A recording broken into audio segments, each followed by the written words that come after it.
조화롭고 또 아름다운 연주로 우리의 마음을 하나님께 향할 수 있도록 해주신 오케스트라 감사합니다.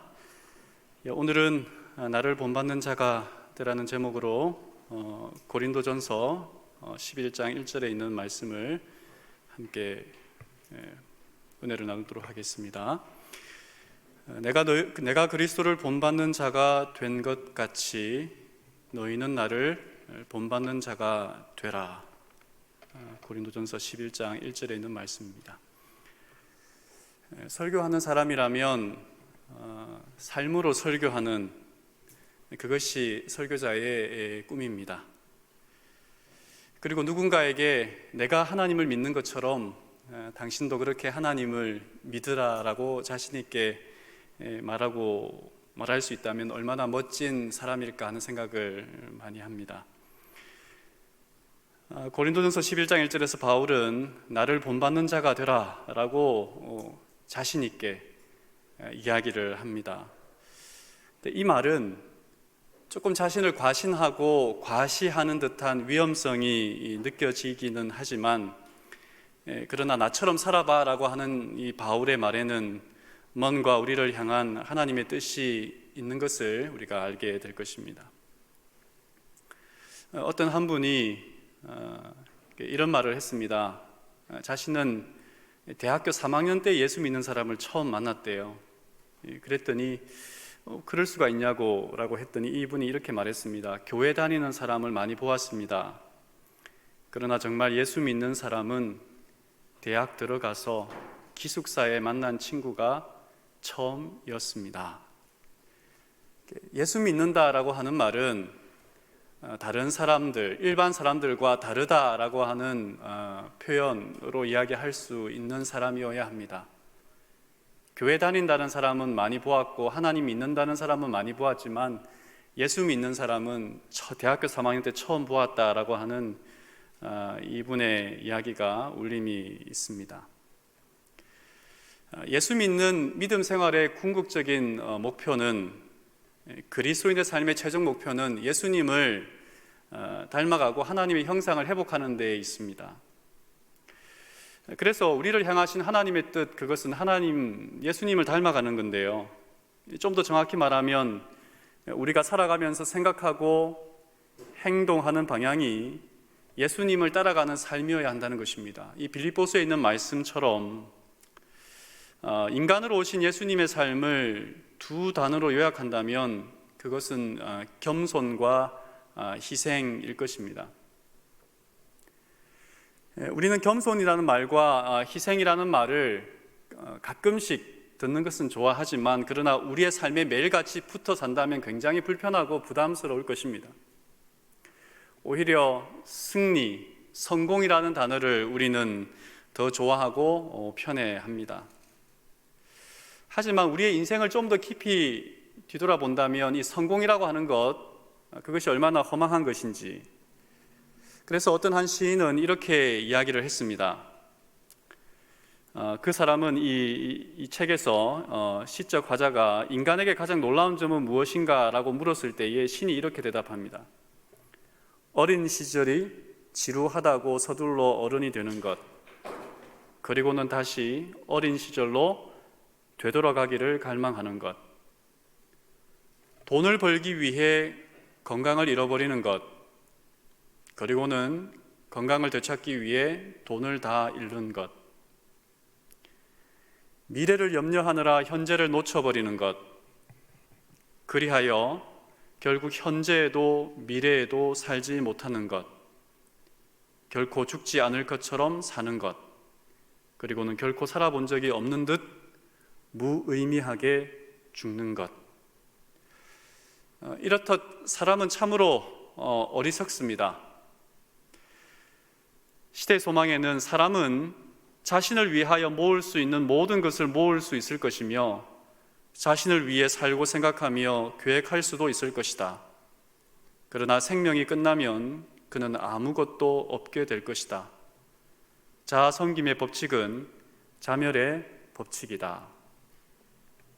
그리스도인은 우리의 시민권은 하늘에 있다라고 하는 바울의 고백처럼 그렇게 살아가는 사람들입니다. 그렇다면 우리들의 삶, 그리스도인의 삶, 그 삶의 지향점은 예수께서 보여주신 그 삶대로 살아가는 데 있다라고 우리가 이야기할 수 있습니다. 근데 우리의 실상은 어떠합니까? 아니, 저의 실상은 어떠합니까? 라는 어떤 그 자문을 한번 해보게 됩니다. 변화산 사건에서 예수님은 베드로와 요한을 데리고 어느 산에 올라가서 어떤 그 장면을, 특별한 경험을 하게 됩니다. 그때의 아래에는 올라가지 못한 제자들과 그리고 사람들이 함께 귀신 들린 이 자녀를 데리고 어느 한 사람의 그 아이를 치료하기 위하여 애를 쓰지만, 그들이 전도 여행에서 귀신 들린 자를 고쳐본 적이 있지만 이번에는 되지 않는 것입니다. 예수님이 내려와서 그 아이를 고쳐줍니다. 그들이 함께 합심하여 기도하고 치료하기를 원했지만 치료하지 못했던 것은 이기심 때문이었습니다. 십자가 사건 직전의 최후의 만찬 때에 그 다락방에서 12제자와 예수님이 함께 모였지만 누구도 먼저 발을 씻기겠다라고 나서는 사람이 없었습니다. 그때 예수님께서는 허리에 수건을 두르시고 대야에 물을 받아서 제자들의 발을 씻깁니다. 제자들은 깜짝 놀랐지만 그러나 누구도 그때까지도 발을 씻기겠다고 나서는 사람이 없었습니다. 왜냐하면 누군가가 발을 씻기기를 나서는 순간 그 사람은 예수님의 12명 가운데 가장 낮은 자리에서 섬기는 사람이 되어야 하기 때문에 그랬습니다. 우리는 예수님을 바라보며 살아가지만, 예수님을 따르고자 하지만 사실은 섬기는 자의 자리에 앉아 있어야 하지만, 그러나 낮은 자리에서 섬기는 예수님의 삶을 그렇게 좋아하지 않습니다. 대접받기를 원하고 높은 자리에 앉아 있기를 원합니다. 우리가 잘 아는 이 큰 바의 얼굴, 나다나엘 호손의 이 이야기를 잘 알 겁니다. 어네스트라고 하는 어린 소년이 나고 자란 마을에는 인자 한 사람의 얼굴 모양을 한 커다란 바위가 있었습니다. 그 표정은 근엄하고 자애롭고 숭고하여 온 세상을 품을 것 같았습니다. 전해지는 이야기에 의하면 언젠가는 이 큰 바위 얼굴을 닮은 영웅이 나타날 것이라고 했습니다. 어네스트는 어릴 때부터 자주 그 바위 앞에서 명상하면서 그런 인물이 나타나 세상을 구원해 주기를 기도합니다. 외지에 나가 성공한 사람이 돌아올 때마다 동네 사람들은 큰 바위 얼굴이 나타났다고 법석을 떱니다. 그리고 돈을 많이 번 사업가가 나타났을 때도 그랬고, 전쟁 영웅이 돌아왔을 때도 그랬으며, 정치가로 성공한 사람이 나타났을 때도 그랬습니다. 하지만 얼마 지나지 않아 그들의 실체가 드러났고 동네 사람들은 실망을 거듭합니다. 그러는 동안에 어네스트는 자라서 목사가 됩니다. 목사가 된 후에도 그는 자주 큰 바위 얼굴을 찾아가 묵상하며 기도합니다. 그는 청결한 마음과 고결한 영혼의 소유자로 자랐고 말보다 행동으로 동네 사람들의 사랑을 한 몸에 받았습니다.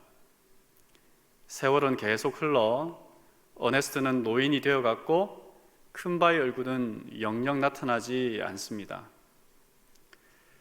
그러던 중에 숭고한 영혼을 소유한 눈 맑은 시인이 그 동네를 방문합니다. 그는 동네 사람들과 같이 어네스트의 설교를 듣습니다. 그때 동네 사람들은 알아보지 못했던 진실을 그 시인이 꿰뚫어 봅니다. 설교를 듣던 중에 그 시인은 이렇게 외칩니다. 보십시오. 큰 바위 얼굴입니다. 어네스트야말로 살아있는 큰 바위 얼굴입니다.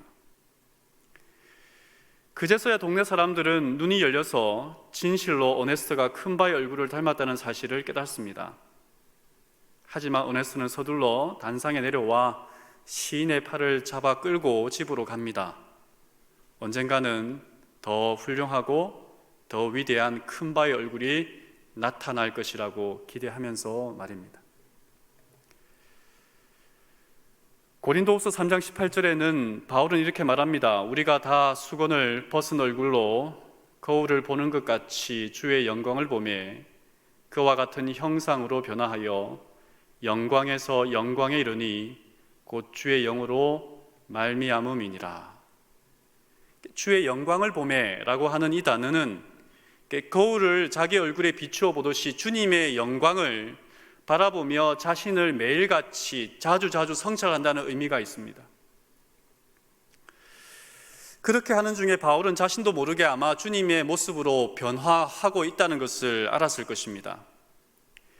바울은 그리스도를 닮는 일을 그의 삶의 최고의 일로, 최고로 중요한 일로 삼았던 것이 분명합니다.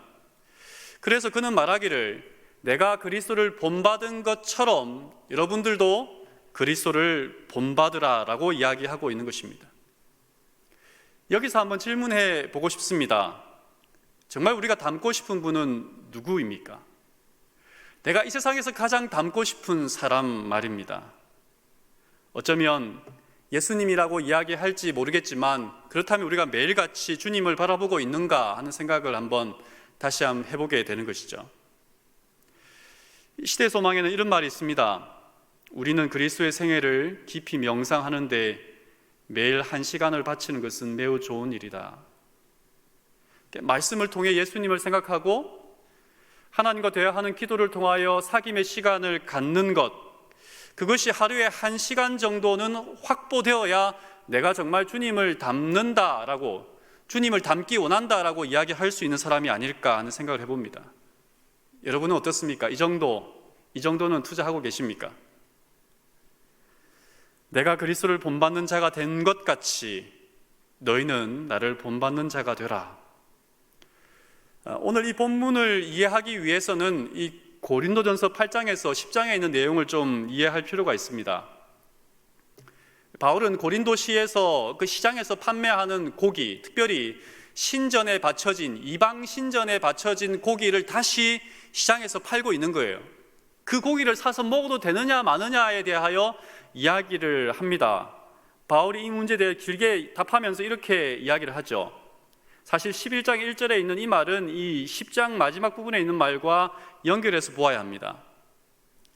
이 고린도 시장에서 팔고 있는 그 음식들에 대하여 이야기하면서 그런즉 너희가 먹든지 마시든지 무엇을 하든지 다 하나님의 영광을 위하여 하라.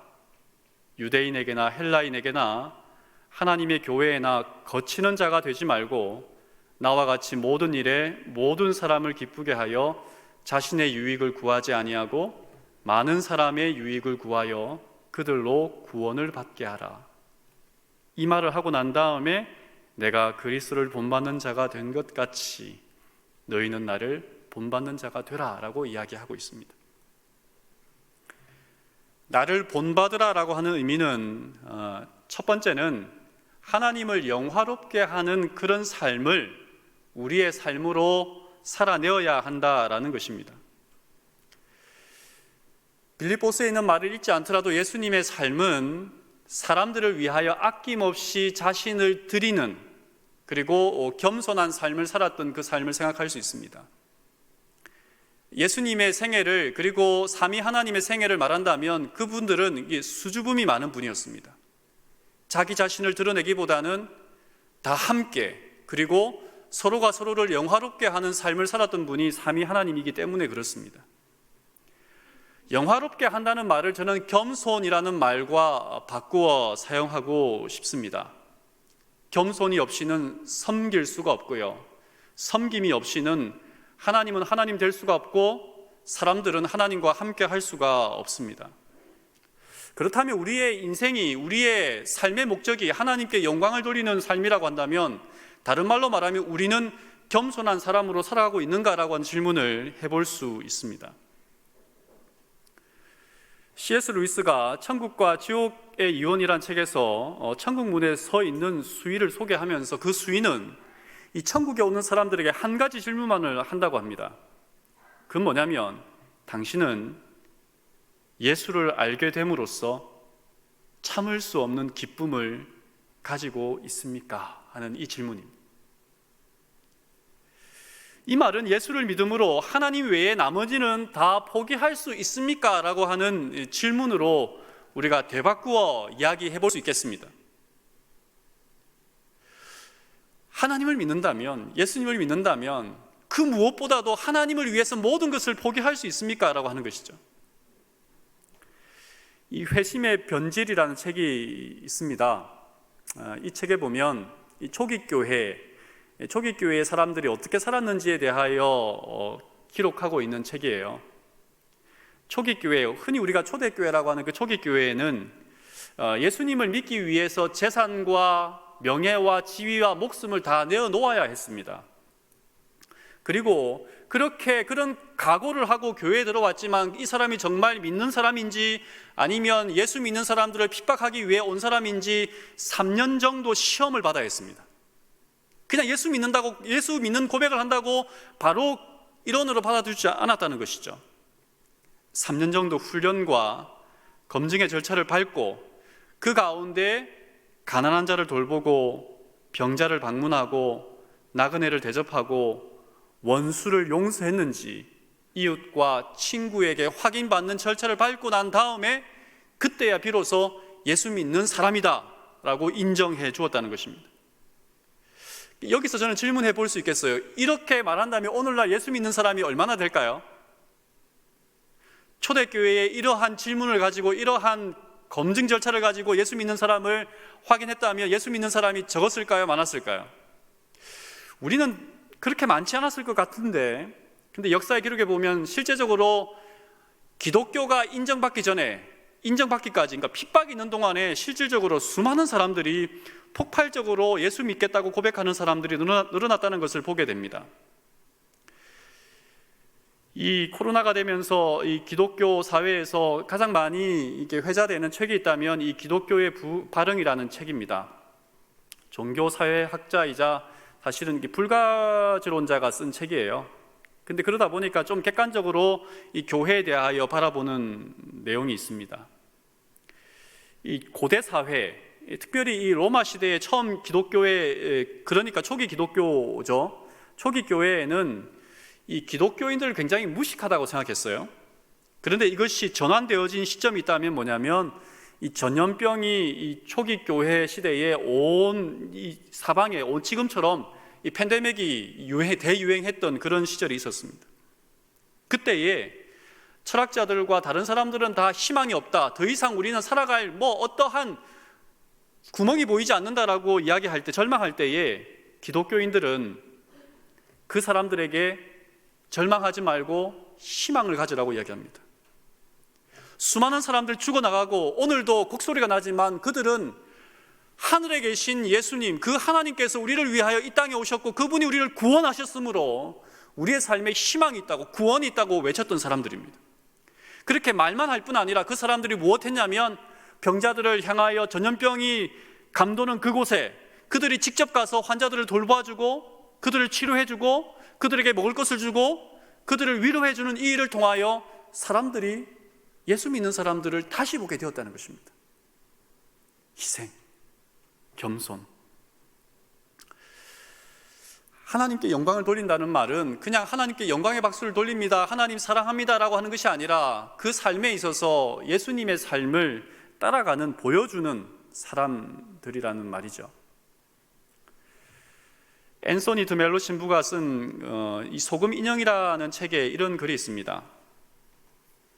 이런 내용이 있는데, 특이한 재료로 만들어진 인형이 하나 있었다. 소금 인형이었다. 그는 자신이 누구인지 어디서 왔는지 알 수가 없었다. 혼자가 되어 외롭게 되었다. 그는 고향으로 가고 싶었다. 자신이 태어나고 자신이 누구인지 알 수 있는 곳으로 가려고 소금 인형은 길을 떠났다.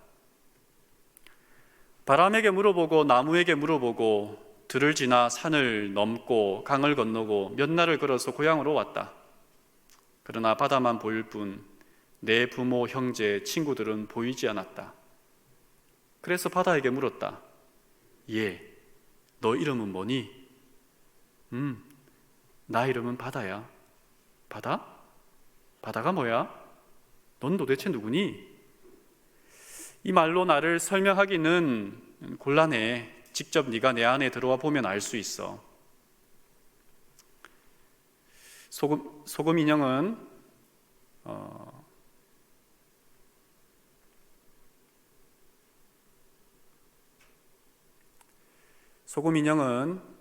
살며시 왼쪽 발을 내밀었다. 그런데 이게 웬일인가? 왼쪽 발이 사라져버린 것이었다. 소금 인형은 겁이 났지만 조금 더 들어와 보면 자신을 알 수 있다는 바다의 말을 믿고 오른쪽 발도 집어넣었다. 그랬더니 오른쪽 발도 사라져버렸다. 바다에 닿는 즉시 자신의 것이 없어져 버리는 소금 인형은 그렇게 오른팔 왼팔까지 바다 안으로 집어넣었다. 그런데 점점 자신의 몸이 사라질수록 소금 인형은 바다를 조금씩 알 수 있을 것 같았다. 그리고는 마침내 아주 작은 알갱이 하나로 남게 되었다. 그 작은 알갱이 하나마저 사라지려고 하는 순간 소금 인형은 환희에 찬 목소리로 소리 질렀다. 그래, 이제 알겠어. 내가 이제 바다가 되었구나. 수많은 핍박과 목숨을 내어놓고 예수 믿는 것을 3년 동안 검증받아야만 교회에서 예수 믿는 사람이라고 인정하는 그 시대에 어떻게 수많은 사람들이 예수를 믿게 되었을까? 그렇게 살아가는 어려운 사람들을, 죽어가는 사람들을 향하여 예수 믿는 그 믿음을 실천하고자 했던 그들을 통하여 예수의 향기가 진하게 났기 때문에 사람들이 예수를 믿지 않을 수가 없었던 거예요. 오늘 이 시대에 수많은 사람들이 예수 믿고, 저도 예수 믿는 사람이지만 우리에게 예수 믿는 향기가 드러나고 있는지, 무늬만 예수 믿는 사람인지, 아니면 우리의 삶 속에서 예수의 향기가 드러나고 있는지 한번 질문해 볼 필요가 있습니다. 짐 신발라 목사라고 하는 분이 계십니다. 이분이 이런 도전적인 말을 했어요. 우리가 이 땅에서 하나님의 임재를 경험하려고 애쓰지 않는다면 왜 천국에 가려 하는가? 우리가 지금 이곳에서 하나님의 임재를 즐거워하지 않는다면 천국은 우리에게 천국이 아니다. 이 땅에서 하나님을 애타게 원치 않는 사람을 왜 하나님께서 천국에 보내시겠는가? 우리는 하나님의 영광을 드러내기를 원한다고 이야기를 합니다. 하나님을 기쁘시게 하는 삶을 살기를 원한다고 이야기를 합니다. 그리고 모든 사람들이 하나님의 나라에 들어가기를 소망한다고 이야기를 합니다. 그래서 우리는 선교하고 전도하고 사람들에게 말씀을 전합니다. 근데 여러분, 어떻게 하는 것이 정말 예수님을 닮아가는 삶일까? 어떻게 하는 것이 정말 이 땅에서 천국을 경험하며 그 삶을, 예수님의 삶을 살아가는 것일까? 이 시대 소망에 있는 이야기인데요, 그리스도께서 생활하시던 장소들을 방문하는 것, 어떤 성지순례라고 하는 그런 말들 말입니다. 즉, 그분이 밟으신 곳을 걸어보고 그분이 가르치기를 좋아하시던 호숫가와 그분의 눈이 때때로 머무르던 들과 골짜기를 바라보는 것은 큰 특권이 될 것이라고 생각하는 사람이 많다. 그러나 우리가 예수님의 발자취를 따라가기 위하여 나사렛이나 가버나움이나 베다니에 갈 필요가 없다. 우리는 병상 곁에서나 빈곤한 오두막집에서나 대도시의 혼잡한 뒷골목 길에서나 인간의 마음의 위안이 필요한 곳에서는 어디서든지 예수님의 발자취를 찾을 수 있다. 지상에 계실 때에 예수께서 행하신 것처럼 행함으로 우리는 그분의 발걸음을 따라 행할 수 있다. 나 성지순례 갔다 와봤어. 이것이 자랑이 아니라 예수님의 발자취를 나는 한 주일 동안 따라가 봤어 라고 하는 고백이 우리의 삶에 있는가라고 하는 질문을 해보게 되는 것이죠. 3월부로 2022년 제자훈련학교 전반기 제자훈련학교가 개강이 됩니다. 한 130명 정도가 제자훈련학교에 신청을 하셨어요. 생각보다 조금 더 많은 분들이 이 제자훈련학교에 신청하시고, 어떻게 하는 것이 예수 닮는 것이고, 어떻게 하는 것이 우리가 이웃에게 사랑의 실천을, 예수의 향기를 보여줄 수 있는지를 훈련하고 함께 마음을 모아서 정말 예수의 향기를 전하는 그 일에 좀 더 많은 성도들이 참여했으면 좋겠다는 바람이 있습니다. 아직도 늦지 않았습니다. 그런 일들을 경험하고 싶다면 이 제자훈련학교는 단순히 그냥 우리끼리 모여서 우리끼리 재미있게 우리끼리 무언가를 해보게 하는 그런 사모임이 아닙니다. 함께 모여서 예수께서 걸어가신 그 길을 우리도 혼자는 못하지만 둘씩, 셋씩 마음을 합쳐서 해보자는 그런 의미로 우리가 제자훈련학교를 열지 않았습니까? 좀 더 많은 분들께서 나는 안식일에 좀 쉬고 싶어, 그런 생각하지 마시고 예수님의 발자취를 좀 따라가고 싶은 분들은 좀 더 신청해 주시길 바랍니다. 나를 본받으라라고 하는 의미는 두 번째로 자신의 이익을 구하는 것에서부터 다른 사람의 유익을 구하는 이 삶의 전환입니다. 오늘 이 말씀을 보시면 이 32절에 어떤 말이 있냐면 이 거치는 자가 되지 말자라고 이야기를 합니다. 믿음 생활에서 사람이 넘어지는 것은 누구 때문입니까? 예수님 때문입니까? 아니면 사람 때문입니까? 가만히 생각해 보면 어떤 사람들이 교회에서 상처를 받았다, 어떤 사람들이 난 더 이상 교회를 안 나가겠다라고 하는 것은 예수는 좋은데 예수 믿는 사람들이 싫다는 말입니다. 예수님이 나에게 해를 끼치지는 않았지만 예수 믿는 사람들이 나에게 해를 끼친다고 하는 것이죠. 내 중심적인 말, 내 중심적인 행동이 나를 넘어지게 할 뿐 아니라 상대방도 넘어지게 한다는 것, 그것이 누군가에게 상처를 주고 누군가를 넘어지게 한다는 것. 오늘 아침 그 목회실 예배 시간에 읽었던 그 말씀, 이렇게 모든 목회자들이 그 글을 읽으면서 그렇게 동감했을 거예요. 어떤 사람이 잘못을 하고 어떤 사람을 책망하게 할 때에 너무 세세하게, 너무 자세하게 그 사람을 책망하려고 하지 말라라고 했어요. 오히려 그것이 그 사람을 떠나가게 한다. 여러분, 우리는 때로는 내 좋을 대로, 내 습관대로, 내 판단대로, 내 방식대로 살고 때로는 그것을 사람들을 평가하고 다른 사람들을 넘어지게 합니다. 어쩌면 그것이 바른 길이라고 진리라고 말하면서 나를 유익하게 하는 것으로 다른 사람을 책망하고 있지는 않는지 좀 바라보게 되는 것이죠. 이기심은 나를 유익하게 하는 것처럼 보이지만 실상은 나와 다른 사람들을 파괴하고 결국은 하나님을 떠나게 한다는 의미에서 이기심은 악입니다. 나를 위해서 내가 기쁘자고 어떤 사람에게 바른 말을 거침없이 말한다면 그 사람은 악을 행하고 있는 것입니다. 시대 소망은 자기 사랑과 사욕을 죽여야 한다. 자기 희생의 법칙은 자기 보존의 법칙이다. 예수님도 얼마든지 사람들에게 그들이 잘못하고 있는 것을 책망하고 싶고 그를 그대로 꼬집어내고 싶었어요. 그런데 예수님은 그렇게 하지 않았습니다. 가룟 유다의 잘못을 알면서도 그를 그렇게 책망하지 않으셨습니다. 시대소망 19쪽에는 구속받은 자들과 타락하지 않은 자들은 모두 그리스도의 십자가에서 그들의 과학과 노래를 찾게 될 것이다. 예수 그리스도의 얼굴에서 비치는 영광은 자아희생적 사랑의 영광임이 드러날 것이다. 똑같은 페이지에는 갈바리에서 비쳐나오는 빛으로 볼 때 자아를 부정하는 사랑의 법칙이 이 세상과 하늘의 생명의 법칙임이 드러날 것이다. 예수님께서 보여주신 희생이라는 말을 다른 말로 표현한다면 이기심 없애기입니다. 내 좋을 대로 어떤 사람을 책망하고 때리는 것도 중요하지만 사실은 잘 때려야 되는데 우리는 잘 때릴 수가 없어요.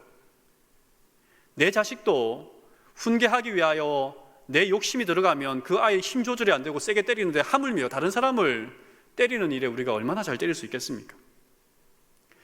예수 그리스도를 본받는다라고 하는 말은 그분이 희생을 경험하는 것이고 희생의 삶을 따라가는 것이라면 우리가 좀 더 우리의 삶을 이웃을 위하여 너그러운 마음을 품어야 하지 않을까 하는 생각을 해봅니다. 여러분, 대학교 1학년, 2학년 때 저는 철원에 있는 그 장애인 요양원의 안식일마다 그 마음 맞는 사람들과 함께 봉사활동을 갖들었습니다. 몸을 가눌 수 없는 사람, 그리고 밥을 혼자 먹을 수 없는 사람, 그래서 그 사람들을 위하여 온종일 예배 시간부터 밥 먹는 시간까지 마지막 오는 그 시간까지 그 사람들의 수족이 되어야 했습니다. 사실 저는 그런 봉사활동을 할 수 있을 만큼 마음이 너그럽거나 다른 사람을 이해하는 데에 어떤 넓은 사람이 아닙니다. 근데 어쩌다 보니까 그 모임에 참여하게 되었고 어쩌다 보니까 발을 뺄 수 없게 되었고 어쩌다 보니까 거기에 이쁜 여자들이 있었어요. 그래서 참여를 했는데 근데 그 안식일이 지나면서 그렇게 힘들게 이제 차를 타고 돌아오는 길에 늘 느꼈던 경험은 뭐냐면 내가 그 사람들에게 도움을 주었다고 생각하지만 사실은 그 사람들이 나에게 많은 것을 주었어요. 내가 그 사람들의 수족이 되어서 그 사람들을 움직이겠다고 생각하지만 그 사람들이 내 삶의 영혼의 수족이 되어서 나로 하여금 깨닫게 해준 것들이 많았습니다. 겸손과 희생이라는 것을 우리는 좋아하지 않는다라고 이야기했죠. 저도 좋아하지 않습니다. 그런데 그 겸손과 희생이라고 하는 것이 진정으로 나를 살릴 수 있다는 것이죠. 여러분, 우리가 인도의 성자라고 하는 이 썬다싱의 이야기를 너무나 잘 압니다. 눈보라가 치는 그 어느 저녁 해질녘에 두 사람이 길을 가다가 산길에서 다친 사람을 발견합니다. 한 사람은 이 추운 날에, 눈보라가 치는 이 추운 날에 이 사람을 데리고 아직 어디가 마을인지 길도 모르는 곳에서 이 사람을 데리고 갈 수 없다라고 그냥 지나쳐 버립니다. 한 사람, 이 썬다싱은 이 다친 사람을 그냥 두고 갈 수가 없어가지고 그냥 업고 가기로 결심합니다. 정말 몇 시간을 거의 땀범벅이 되어서 어느 마을에 도착하게 되었을 때 썬다싱이 그만 돌부리에 걸려서 넘어지고 맙니다. 근데 눈밭이어서 돌이라고 생각해서 이렇게 한번 이렇게 만져보았더니 그것은 돌이 아니라 사람이었어요. 누구였냐면 몇 시간 전에 자기와 함께 길을 가다가 그냥 이렇게 이 아픈 사람을 놔두고 그냥 간 사람이었어요. 너무 춥다 보니 그만 동상에 걸리고 저체온증으로 이렇게 눈밭에서 이렇게 죽게 된 것이죠. 썬다싱은 어떻게 살았어요? 그 사람을 들쳐매고 땀이 그냥 온 몸에 이렇게 범벅이 되듯이 그렇게 자기의 체온을 이렇게 살릴 수 있었던 것이죠. 내가 그리스도를 본받는 자가 된 것 같이 너희는 나를 본받는 자가 되라라고 하는 바울이 한 이 말은 그 자신의 삶을 본받으라라고 자신 있게 말하는 것이 아닙니다. 자기가 매일같이 예수를 본받기 위하여 매일같이 자기를 죽이고 매일같이 주님께 간구하며 매일같이 그 삶을 살아가는 것처럼 너희도 그렇게 오늘도 나를 희생하며 겸손하며 살아보지 않겠느냐라고 이야기하고 있는 거예요. 그것이 진짜 예수 믿는 사람의 삶이니까요. 여러분, 이 권면을 좀 받아들이시겠습니까? 10여 년 전에 들은 이야기입니다. 김대성 목사님 설교하는 중에 들었던 이야기인데요. 부산중앙교회의 안식일학교 시간에 있었던 간증이라고 합니다. 한 장로님 부인인데 부모님이 자기가 어렸을 때에 생활이 어떤 생활이었는지 모르겠지만 자기를 키우지 못하고 친척 집에 맡겼답니다. 근데 그것이 너무나 한이 되어서 다 성장하고 어른이 되고 난 다음에도 부모에게 정이 안 가더래요. 그래서 그냥 때로 매일 한 달에 한 번 정도 용돈을 그냥 형식적으로 드리긴 하지만 부모에 대한 사랑의 마음은 없었다고 합니다. 때로는 증오스럽기도 하고. 근데 아버지가 큰 병에 걸렸습니다. 중병에 걸렸습니다. 병원에서는 더 이상 고칠 수 없다고 하는 것이죠. 그래서 아버지가 믿긴 미웠지만 이런저런 정보를 가지고 이 병원을 수소문합니다. 그리고 요양원을 예약을 합니다. 그리고 아버지에 전합니다. 아버지, 제가 요양원을 좀 예약했습니다. 거기 한번 가보십시오. 근데 아버지가 안 간대요. 또 화딱지가 나는 거예요. 내가 그렇게 당신을 사랑하는 것도 아니고 좋아하는 것도 아니지만 그러나 아버지라서 이렇게 내가 호의를 베푸는데 내 호의를 거절해? 한 2번, 3번 하는데 화딱지가 나서 정말 예전보다 더 증오스럽더래요. 그래서 이제는 이 아버지하고 어떻게 할 수 없다 그러고 자기가 요양원에 들어갔답니다.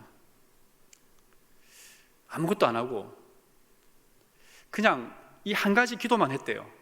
아버지와 어머니를 사랑하는 마음을 가지게 해달라고 그렇게 기도했답니다. 3일이 지나고 4일이 지나고 아무런 기도 응답이 없더래요. 한 6일째 되었을 때에 그의 마음 가운데 변화가 왔습니다. 네가 예수 믿는 사람인데, 네가 장로 부인인데, 네가 그리스도인이라고 하는 사람인데 너 정말 아버지 사랑해? 그 마음에 회개할 마음이 생겼대요. 그래서 아버지에게 전화했답니다. 전화해서 이렇게 말했대요. 아버지, 그냥 그냥 이렇게 앞뒤말을 다 잘라먹고 아버지에게 이렇게 전화했답니다. 아버지, 사랑합니다. 그랬더니 아버지가 그 딸의 사랑 고백과 간절한 마음에 요양원을 갔다는 이야기를 들은 적이 있습니다.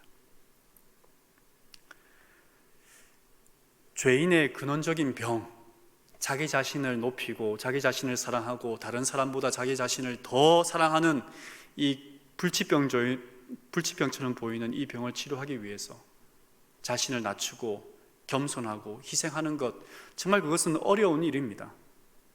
그런데 바울은 이렇게 말하는 것이죠.